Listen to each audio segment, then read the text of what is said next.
Ipinagkaloob nila ang kanilang katapatan sa akin matapos kong makamit ang kalayaan sa pananalapi. Naku po, sabi ng tiyo ni Shen Yaode, Ayong, napalitan na pala ang kotse mo. Mukhang maayos ang kita ng pabrika ah. Sagot ni Ayong, kaunti lang. Kailangan ng magandang kotse para may porma kapag nakikipag-usap sa mga kliyente. Kung hindi, hindi ko rin ipagpapalit ang dati kong sasakyan. Nilagyan ng malamig na tsaan ni Uncle Shen Yaode ang tasa ni Ayong at nagsabi, kahit bago, kailangan pa rin ng tamang alaga ang kotse. Kumuha ka ng membership card sa shop ko, car wash, coating, polishing, waxing, tint. Bibigyan kita ng 30% diskwento. Hindi siya pinansin ni Ayong at sinabi, Bro, baka pwede mong tawagan si second brother. Nagugutom na ang mga bata sa paghihintay. Nalugi na nga ang pamilya nila pero nagyayabang pa. Sobra na ito. Pinunasan ng pawis ni unang kapatid at naisip, may alitan kasi ang asawa ni Ayong at ang nanay ni Shen Yuan noon. Dagdag pa, laging mas mataas ang grado ni Shen Xuan kaysa sa anak nila. Ngayon na bumagsak ang pamilya ni Shen Yuan, may lakas loob na silang magsalita ng ganito. Nagtanong si Uncle Shen Yaode, may problema ba sa pamilya nila? Bakit ang tagal nating naghihintay? Sabi ng unang kapatid, maghintay pa tayo ng kaunti. Kaarawan ng ikalawang kapatid, siya ang may pangunahing karapatan. Biglang bumukas ang pinto. Sabi ni Ama Shen, pasensya na at napaantay ko kayo. May inayos lang ako. Babawi ako mamaya ng 3 tagay. Agad na tumayo si unang kapatid, wala yon. Hindi naman ganoon katagal ang paghihintay. At hindi pa naman oras ng hapunan. Sabi ng asawa ni Ayong nang may pang-aasar, walang problema. Ang magutom ng kaunti, hindi naman ikamamatay. Tinapunan siya ng masamang tingin ni Ayong, bantayan mo ang bibig mo. Kung wala kang magandang sasabihin, tumahimik ka na lang. Pagkatapos ay lumingon siya kay Ama Shen, second brother, seryoso, kung abala ka, pwede naman kaming sumundo sayo. Sa loob-loob ni Ayong, napangisi siya, wala ng kotse ang pamilya ni second brother. Ha, pagkatapos ng mga taong nililimliman nila kami, ngayon naman ang oras naming magpasikat. Kalma lang na sinabi ni Shen Yuan, third uncle, aasahan ko na ikaw ang tatawagin kung ganoon, naisip ni Ama Shen, hindi na kailangang makipagtalo. Umupo siya at nagsabi, sige, lahat tayo'y maupo na. Malapit nang magsimula ang hapunan. Ipinuwesto ni Ayong ang mga kamay sa bulsa at nagreklamo sa sarili, walang respeto ang pamangking ito. Sige, magyayabang ako ngayon. Humigop ng tsaa si Ama Shen at naisip, 3 tagay na parusa. Tumayo si Ayong at inilabas ang kanyang susi ng kotse. Sadya niya itong pinabagsak sa sahig. Wow, second brother, talaga bang kaya mo pa? Dahan-dahan lang. Wala namang nagbiblame sa iyo, pawis na napatingin si Ayong kay Uncle Shen Yaode at naisip, hoy. Shen Yaode, hindi mo ba nakita na nalaglag ang susi ko? Hindi ba't dapat tinutulungan mo akong pulutin yon? O ayaw mo na sa membership deal? Pero malamig na inisip ni Uncle Shen Yaode, tinanggihan mo na ang alok ko kanina, tapos ngayon gusto mo pang makipaglaro ako ng libre. Managinip ka na lang. Pinulot ni Shen Yuan ang susi ng Toyota at nagsabi, Oho, third uncle, bago pala ang kotse mo. Pigil tawa niyang iniabot muli ang susi kay Ayong. Murmur ni Ayong, matagal na ring dapat palitan ang lumang Volvo. Kusang tanong ni Shen Yuan, anong modelo? Umusli si Ayong ng mayabang, Yildi Naspito. Hindi naman mahal. Nagkunwari ng pagkabigla si Shen Yuan, hindi bababa sa 1,000,000 yuan ang halaga niyan, at tatawagin mo pang mura. Third uncle, sobrang low-key mo. Nagmayabang si Ayong, mid-tier version lang ang kinuha ko. Ang kabuang gastos ay 1.1 milyon lang. Yuan, alam mo, minsan kong sinabi sa tatay mo, mag-stick sa totoong industriya. Masalimuot at delikado ang turismo, hindi pinakamagandang negosyo. Pumalakpak ng marahan si Shen Yuan, ang galing ni third uncle. Napangisi si Ayong, sinisikap ko lang makaraos. Ang sarap sa pakiramdam. Naisip niya. Mahinang bulong ng asawa niya, ang tanga nitong pamangkin, taga-hype pa rin. Mahal, kailangan tapusin ang palabas na ito nang may sampal sa mukha.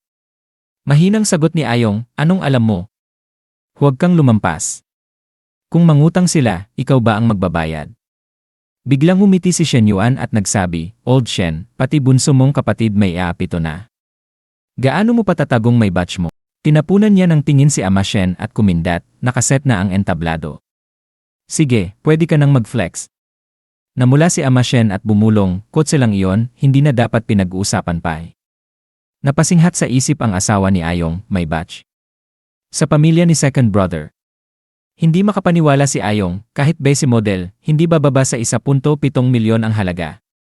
Nakunot ang noo ni Uncle Shen Yaud, akala ko ba nalugi sila, paano nila ito na-afford?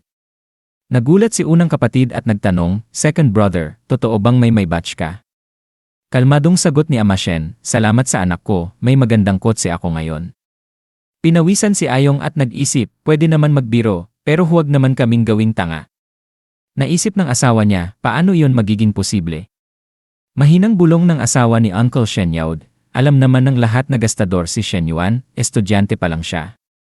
Kinabahan si unang kapatid habang pinupunasan ng pawis, si second brother dati sobrang maingat. Lasing lang ba siya kaya nakapagsalita ng ganyan? Biglang singhan ni Ayong, biro lang, di ba?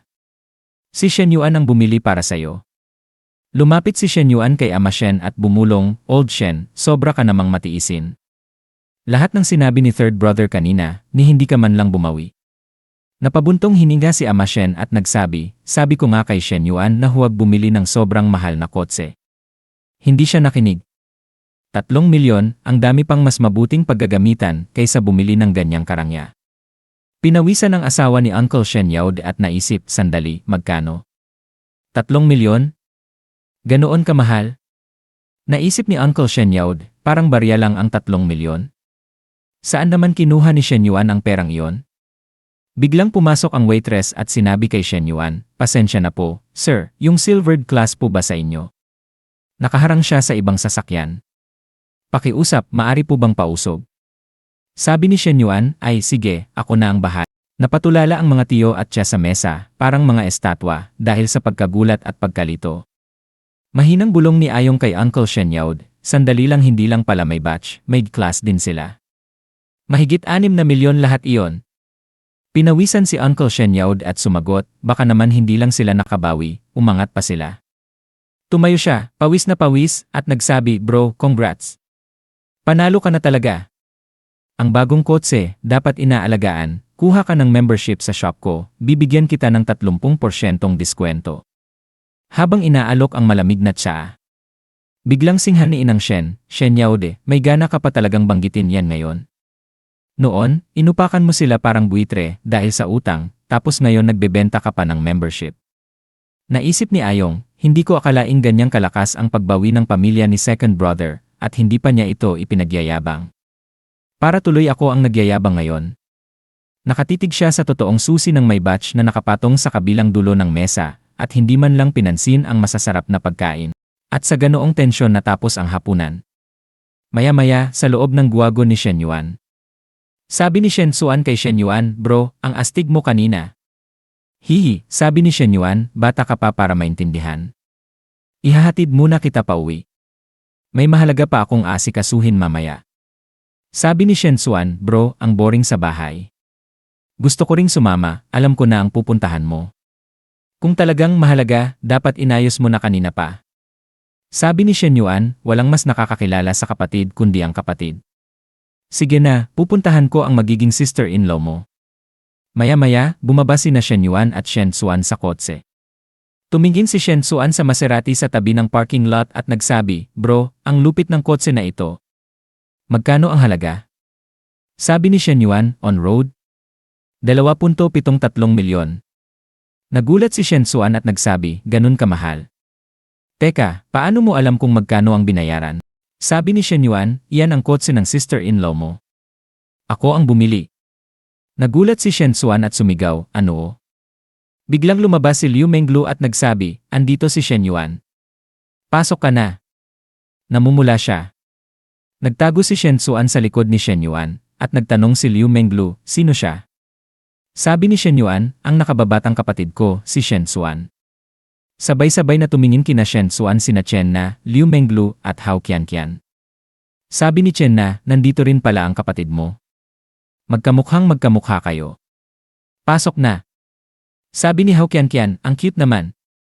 Sabi ni Chen Na, kumuha ka ng prutas. Sabi ni Liu Menglu, tikman mo rin itong kape. Nagulat si Shen Suan at napaisip sa sarili, ha? Lahat ng tatlong babae ay sobrang bait sa akin pati tono nila parang nambobola pa. Ano kaya ang nangyayari? At lumingon siya kay Shen Yuan at naisip, teka lang bro, alin ba talaga ang totoong hipag ko? At dito na nagtatapos ang video natin ngayon. Maraming salamat sa panonood, sobrang na-appreciate ko kayo lahat. Kung nagustuhan nyo ang content, huwag kalimutang i-like at mag-subscribe para hindi nyo ma-miss ang susunod na mga videos. May gusto kayong sabihin o may tanong? Mag-comment lang sa baba, gusto kong marinig ang opinyon nyo. Hanggang sa susunod mga kagoto. Stay awesome, stay curious, at kita-kits sa next video.